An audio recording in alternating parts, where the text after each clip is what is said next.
Salut les amis, Philippine Together. Donc aujourd'hui nous allons parler du Filipino Time. Alors qu'est-ce que c'est le Filipino Time? Donc c'est l'heure philippine.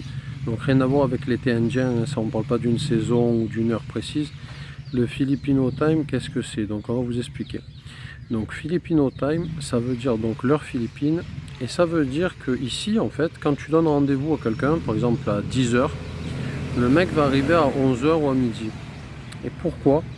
Ben parce qu'en fait, c'est ça le Filipino Time. Le Filipino Time, c'est cette espèce de mentalité, en gros, je m'en foutiste qu'il y a ici. Donc en fait, les gens, ils viennent quand ils veulent et comme ils veulent. Donc du coup, on est loin de la ponctualité japonaise, hein. Pour ceux qui connaissent un petit peu le Japon, il y avait une vidéo de Tokyo Nojo sur le sujet. Donc le mec disait que lui, par exemple, quand tu donnes rendez-vous à 9h, il est là à 8h30, quoi. Et pour eux, là-bas, c'est normal. Donc même si c'est des pays voisins, ici, ça n'a rien à voir, hein. C'est vraiment le contraire. Donc du coup, il y a des gens ici, bon pas tous heureusement, hein. Il y a des gens, tu leur dis à 9h, ils sont là à 9h, hein. Il n'y a pas de souci, hein. C'est pas tout le temps comme ça. Mais tu as des gens, on va dire, ils sont à la cool, on va dire. Et du coup, voilà, ils respectent pas les horaires. Donc, du coup, que ça soit, excusez-moi, il y a pas mal de bruit, il y a pas mal de scooters là. L'école a repris, du coup, il y a pas mal de monde qui passe, excusez-moi. Petit inconvénient d'habiter à côté de la route. Donc, du coup, je disais, oui, en fait, il y a des gens, on va dire, qui sont à la cool. Et du coup, l'heure, ils s'en foutent un peu. Donc, du coup, ils viennent quand ils veulent. Mais ce qu'il faut dire, c'est que cette attitude-là, ce laisser aller, ce truc, ce côté désinvolte, en fait, tu le retrouves aussi dans le domaine professionnel. Donc, c'est-à-dire que tu as un gars qui peut être payé pour travailler, pour commencer à 8h, et le mec va se pointer à 9h, 9h30, quand ça lui chante. Alors, évidemment, en France, tu en as qui font des trucs comme ça, mais ton patron, il va te dire, bon, mon gars, t'es bien gentil, mais voilà, quoi, tu as des horaires, tu dois respecter tes horaires, ou alors tu pars plus tard. Si tu es arrivé, par exemple, à 1h30 en retard, tu arrives 1h30, enfin, tu pars 1h30 après. Mais sinon, ici, en fait, c'est vraiment freestyle. C'est le mec qui arrive.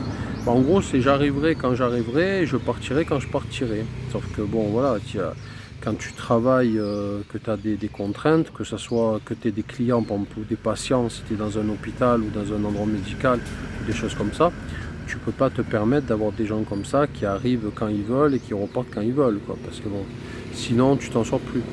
Donc, voilà. Donc, ça, c'est un truc à prendre en compte, ce phénomène qu'il y a ici.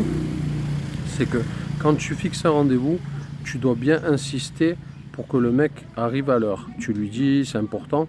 Ou alors, quitte à ruser, tu peux très bien lui dire, par exemple, si tu veux que le mec arrive à 9h, tu lui dis, j'ai rendez-vous à 8h. Comme ça, le mec, s'il se pointe, il a toujours une heure de retard, il va se pointer à 9h, donc il va se pointer à l'heure. Enfin, voilà, tu comprends l'idée, quoi. En gros, tu décales ton horaire. Si tu veux qu'il arrive à 10h, tu lui dis viens à 9h, etc. Donc voilà, donc ça c'est un truc à prendre en compte parce que tu as certains salariés, si tu as une boîte, si tu veux monter une boîte, il faut prendre en compte ce phénomène. Après, je dis pas que tous les gens font ça, hein, mais certains le font. Donc après voilà, des salariés pas sérieux, qui arrivent en retard ou qui ont une excuse ou qui sont absents, il y en a évidemment dans tous les pays du monde. Mais ici, le Filipino Time, c'est très connu. Donc du coup, ça marche aussi pour les événements. Par exemple, ici, il y a un événement, le truc est censé commencer à 14h, tu arrives à 15h, ça n'a toujours pas commencé, quoi.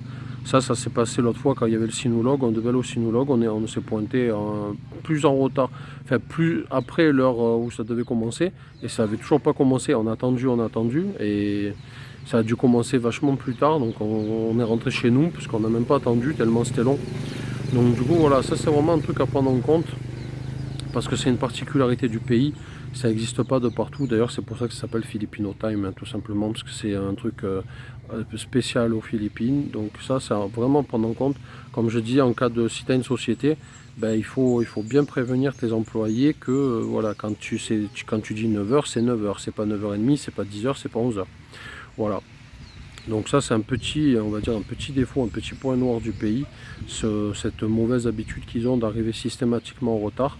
Bien que voilà, je précise bien qu'il y a des gens qui arrivent à l'heure, hein, qui sont ponctuels, hein, on ne peut pas mettre tout le monde dans le même panier, mais il y a quand même pas mal de gens qui sont dans ce mode, on va dire, cool, relax, quoi. J'arriverai quand j'arriverai, la vie est belle, c'est cool, c'est sympa, mais bon, quand toi après tu as des trucs à faire, après tu prends du retard, si tu as des clients ou si tu as un magasin pour ouvrir, si ton employé tu es censé ouvrir à 9 h, il arrive à 10 h, ben voilà quoi, forcément ça pose des problèmes.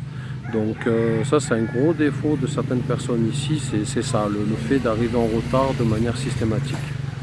Voilà les amis, j'espère que cette vidéo vous a plu et intéressé. N'hésitez pas à mettre un petit like, un petit commentaire. Et je vous dis à bientôt pour une nouvelle vidéo. Bye bye.